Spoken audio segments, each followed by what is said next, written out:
Today, while talking about the sports world where athletes dedicate their lives to mastering a single sport, Bo Jackson is an anomaly.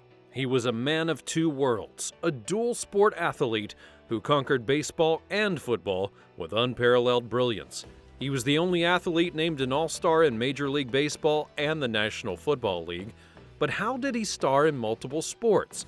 How did he acquire a character, stuffed to the gills with fame and glory?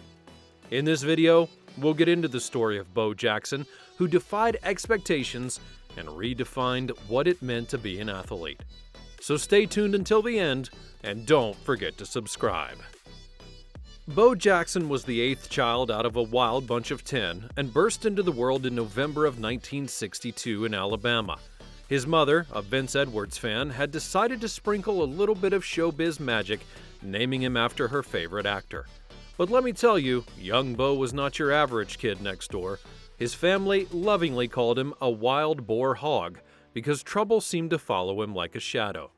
Growing up in Alabama, he was not only playing around the block, he was tearing it up on the field. As a high school senior, he was rushing through yards like nobody's business, hitting a whopping 1,175 yards as a running back. When this kid stepped up to the plate in baseball, it was like fireworks. 20 home runs in just 25 games for McCullough's baseball team during his senior year. Can you even imagine that? Every time he swung the bat, the ball knew that it was destined for the bleachers. Bo was a total track star as well. He didn't only win, he dominated. Not one, but two-time state championship in the decathlon. He was so far ahead in points, he never even bothered with the 1,500 meters. Distance is the only thing I hate about track, he would say. In 1982, he went on to smash the state school records for the high jump, a stunning 6 feet 9 inches, and the triple jump, a mind-blowing 48 feet 8 inches.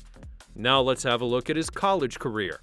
It's June of 1982, and the New York Yankees were waving their arms saying, "Hey Bo, come join us." And they had actually chosen him in the second round of the MLB draft that year, but he decided to go to Auburn University instead. That's because he promised his mother that he'd be the first in the family to hit up a significant college. And so, off he went to Auburn, ready to take on the world. At least the football and baseball part of it. Coaches Pat Dye and Bobby Wallace would snap him up quickly. Bo was like a speed demon on the football field, meeting an unstoppable force. He dashed through yards like a champion, racking up a jaw-dropping 4,303 career yards, ranking fourth best in history of the Southeastern Conference. And you won't believe that this guy's average of 6.6 yards per carry set an SEC record. Now we rewind back to 1982, his first year and his first match against Boston College in the Tangerine Bowl.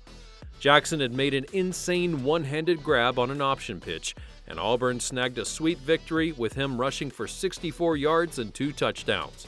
1985 rolls around, and Jackson's putting up numbers that would make your head spin. 1,786 yards rushing in a single season. That's the second best performance in SEC history. And guess what? He also clinched the Heisman Trophy in a nail-biting finish, winning by the closest margin ever. But don't think that he only owned the football field. In baseball, he rocked as well. Scouting reports were going nuts over his potential. In 90 games, he had batted an impressive .338 and slammed 28 homers. Scouts were drooling over his skills, calling him the best pure athlete in America today. Talk about a stamp of approval. And you have to remember the Bo over-the-top move. That was the stuff of legends. It was a nail-biter game against Alabama in 1982, and with just minutes left, he had convinced the coach to let him jump over the top for a 1-yard touchdown, securing a 23-22 victory for Auburn. Now let's talk about moves, not just at bat, but on the field. July 11th of 1990 against the Orioles, he pulled off a wild wall run, catching a ball and running along the wall to avoid a collision. You would think that he was doing stunts for an action film and not playing baseball. Jackson smashed home runs in 4 consecutive at-bats in 1990, tying a record that was held by only a few in the league's history.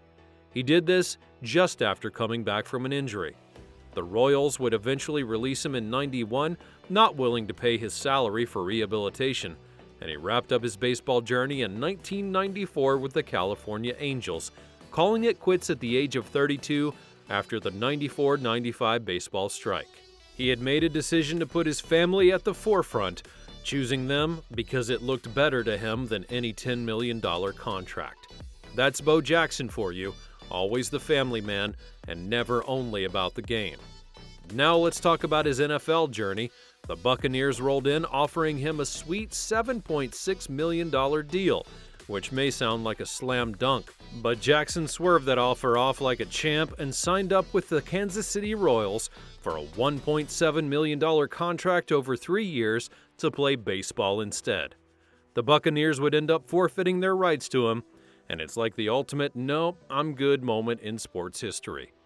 Then comes the NFL Draft in 1987, where Bo Jackson decides to snooze and sleep in instead of showing up for the draft. He's then chosen by the Los Angeles Raiders in the 7th round, and at first he's all about the baseball, wanting to wave off the Raiders, but he finds out that Al Davis, the Raiders' big boss, comes in with the charm, offering him a crazy deal to play both sports because he was a big fan. Bo struck a 5-year, $7.4 million deal where he gets to finish the MLB season and then join the Raiders. Talk about the best of both worlds. In Week 8, he joined the Raiders, shaking things up with an impressive 37 yards on 8 carries. And in his rookie year, his rushing game was no joke. 554 yards with a mind-boggling 6.8 yards per carry. The following year, he dashed off for 580 yards in 10 games, and in 1989, it was showtime. He ran for 950 yards with an average of 5.5 yards per carry, snagging 4 touchdowns. But then disaster strikes. A brutal hip injury in a playoff game would end his NFL career. In just 4 seasons, he had left his mark with 2,782 rushing yards and 16 touchdowns, with an average of 5.4 yards per carry. And let's not forget his amazing 221 yards on a Monday Night Football game, which is still a record breaker. The multi-talented sports legend never stopped after conquering the fields. He then ventured into various territories post-retirement, honoring a heartfelt promise to his mother to earn a degree in family and child development at Auburn in 1995. Beyond sports, he dipped his toes into acting, making appearances on television shows like The Fresh Prince of Bel-Air and films like The Chamber and Fake and Defunk. As if that wasn't impressive enough, he also presided over the Health South Sports Medicine Council. In fashion, Nike rolled out a special line of shoes dedicated to the man that featured different colorways based on his iconic Nike shoes. He had bagged an induction into the baseball Shrine of the Eternals in 2016 and remains a revered figure, as is evident by the continued sale of his iconic number 34 jerseys by the Los Angeles Raiders. Moreover, Bo Jackson is not only a sports hero, he's a family man. Married to Linda, he's a proud father of 3.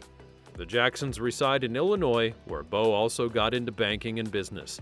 And he's not done with sports either. He's been part of significant baseball events, like throwing the ceremonial first pitch before Game 2 of the 2005 World Series, and even participating in the 2010 Home Run Derby's opening throw. He's also a philanthropist, joining charity events like Bo Bikes Bama in order to support tornado victims.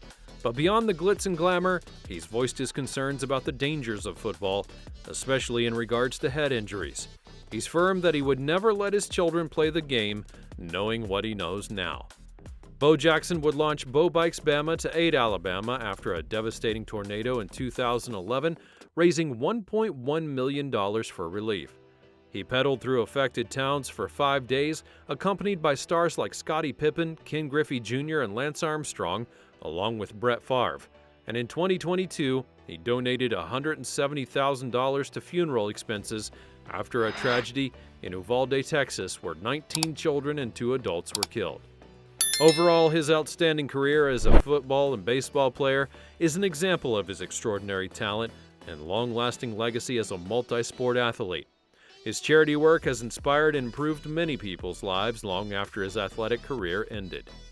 Are you from Bo Jackson's era, and have you ever seen him playing live? Let me know all about it in the comments section down below, and don't forget to subscribe.